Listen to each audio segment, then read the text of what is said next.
développé.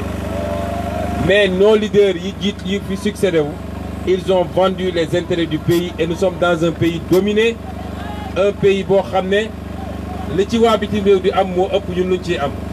Et c'est pourquoi je vous dis, le combat que je veux qu'on mène ensemble. Je connais les problèmes du Fouta.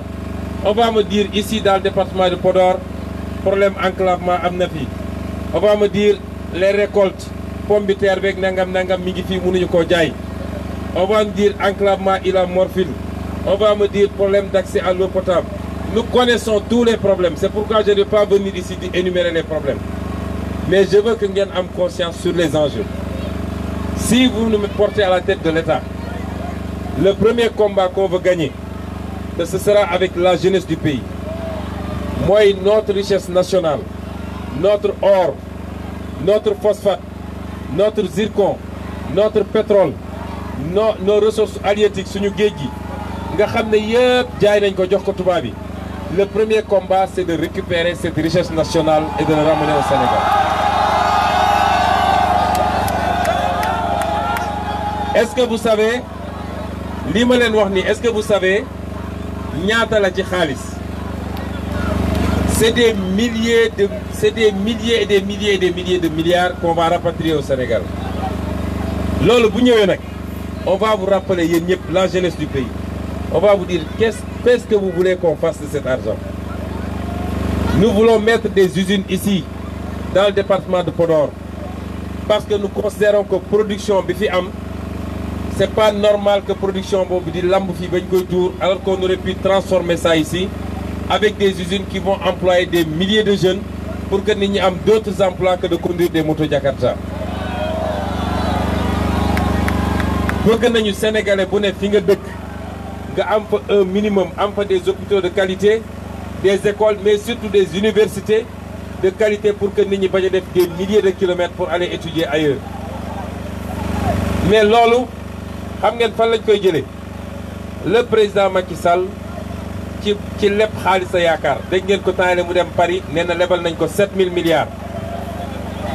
Mais nooy demee lebi 7000 milliards alors que plus de 100 000 milliards ci suñu ressources naturelles yi jox nga ko tubaab bi te duñ ci gagner dara au Sénégal. Voilà le combat que nous devons gagner avec la jeunesse du Sénégal.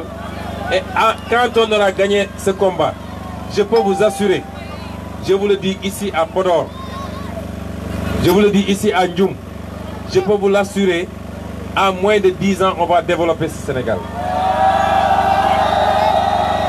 Kon ñu ngi leen di gërëm bu baax. Je pense que ce que j'ai vu ici dal na suñu xel. Léegi nag lan moo ci des? Il faut aller voter. Il faut aller voter, c'est important.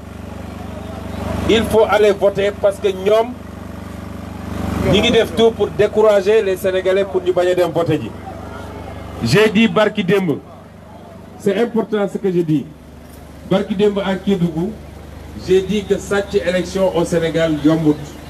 J'ai pas dit que c'est pas possible, mais c'est pas facile. Si le peuple veut un changement, il y aura un changement le 24 février.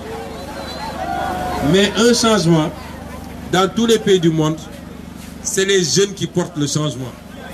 Donc le 24 juillet, le 24 février, vous les jeunes sortez massivement, génn leen ngir Yàlla. 6h30 du matin, dem leen ci bureau de vote yi. 6h30 du matin, allez dans les bureaux de vote. Rang leen ngeen voter. Su ngeen voter ba pare toog leen ngeen sécuriser le scrutin. Bu leen nangu kenn, tous ces politiciens professionnels qui sont enrichis sur le dos du peuple, qui sont tous multimilliardaires te amul kenn ku liggéey wala ku ne lii sama usine la wala fii la amee xaalis. C'est nos impôts qu'ils volent pour avoir des milliards et venir distribuer pour dire voter pour nous. Bu leen nangu ñooñu ñëw confisquer encore votre avenir pour 5 ans. 5 ans dafa bëri. Souffrir un jour ça dafa métti, mais souffrir 5 ans dafa métti, c'est intenable. Donc qu'est-ce que vous voulez faire pour sécuriser? Mooy faites des comités de vigilance, restez dans les centres de vote. Ku ñëw foofu bu nga def bourrage d'urne na ngeen ko digle ak moom. Ku ñëw foofu bëgg di dogaale les gens surtout nos parents ñi nga xam ne ñu ngi leen di essayer nax avec des histoires de bourse de sécurité familiale. Une mère de famille qui a 5 enfants chômeurs mënoo leen jox liggéey ngay ñëw di ko nax avec 300 francs par jour loolu dafa war a jeex Sénégal. Si vous faites ça, jeunesse de Ndioum, est-ce que vous m'entendez? Vous ne m'entendez pas de jeunesse de Ndioum, est-ce que vous m'entendez? Je veux que nous signions un pacte fille à cet endroit-là, à cette heure-là. Et Nyana Yalla dès le fi 3 ans ou 4 ans plus tard, en tant que président de la République, et je vais vous poser une seule question. Est-ce que nous avons fait et vous me répondrez. Si vous faites l'Imane Wakni et qu'au soir du 24 février, Ousmane Sonko est élu au premier tour de l'élection présidentielle, le pacte que je signe avec vous ici, moi, du moins des emplois, mais en 5 ans, plus de la moitié des jeunes de Ndioum auront un emploi décent.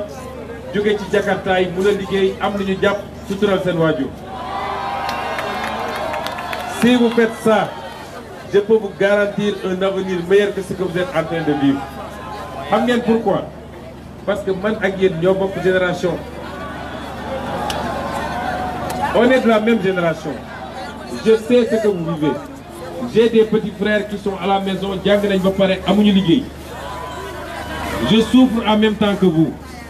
J'ai accepté de prendre des sacrifices, de recevoir des coups, de perdre mon travail parce que j'aime cette jeunesse-là. Donc la seule manière que jeunesse peut nous appeler pour qu'on vous aide, moi le 24 février, respectez votre part du contrat et ensemble on va changer ce pays-là avec une jeunesse saine, une jeunesse compétente, une jeunesse ambitieuse, une jeunesse qui aime ce pays, qui aime le Sénégal, qui aime le Fouta et qui aime le département de Podor. Je vous remercie. Je remercie. Wa Thialaw nak maa ngi leen defal mention spéciale dégg naa liggéey bi ñu def et le résultat extraordinaire qu'on a eu au niveau du parrainage. Je remercie aussi un fils de Ndioum, Monsieur Samba Ndiérim Seck. Monsieur Samba Ndiérim Seck, je le remercie pour le soutien. Mi ngi jàppale gars yi bu baax a baax ñu ngi koy gërëm di ko sant di ko encourager également pour ses ambitions pour la ville de Ndioum. Merci beaucoup.